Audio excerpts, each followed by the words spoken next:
Joining me now from Prague is Ibrahim al Marashi. He's an associate professor at California State University and the author of The Modern History of Iraq. Ibrahim, good to have you on this news hour. Really appreciate your time. Now, in that clip, we heard Muqtada al Sadr say this revolution, as he calls it, is not a fight for power. Do you agree with his statement? It's not a fight for executive power, but Sadr definitely wants to remain as kingmaker, the ultimate power broker behind the scenes. It's more or less a fight for influence, I would say, rather than administrative control. And he does seem to have a lot of influence at the moment. His supporters are camping out in Parliament demanding those changes with calls for an early election. Do you think Iraq is headed now for an early election, considering that it was only in October last year that they had elections, and since then there's been no functioning government? With the withdrawal of his MPs, the fact that the faction that lost is now forming the government, I couldn't see how such a government would have legitimacy.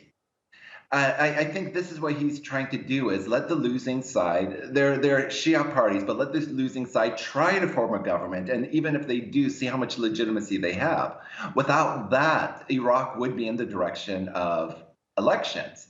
It was a protest movement led by, or kind of coordinated with Sadr before, that led to this early elections in the first place. So he does have that power. In September last year, you wrote an opinion piece on why you thought the political elite would continue to remain in power in Iraq even after those October elections.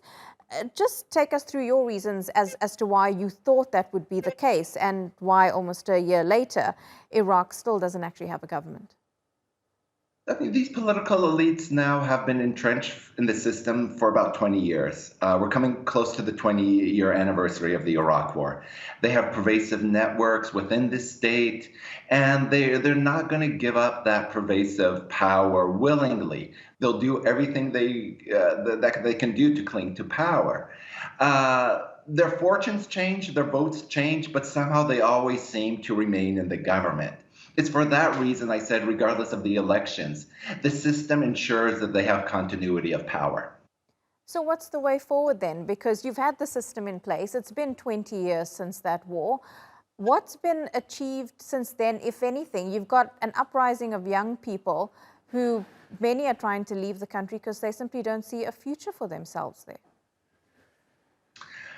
A great structural change needs to happen on the top. Sadr is calling for a complete reform, if not abolishment, of the old system that the U.S. Established post-2003.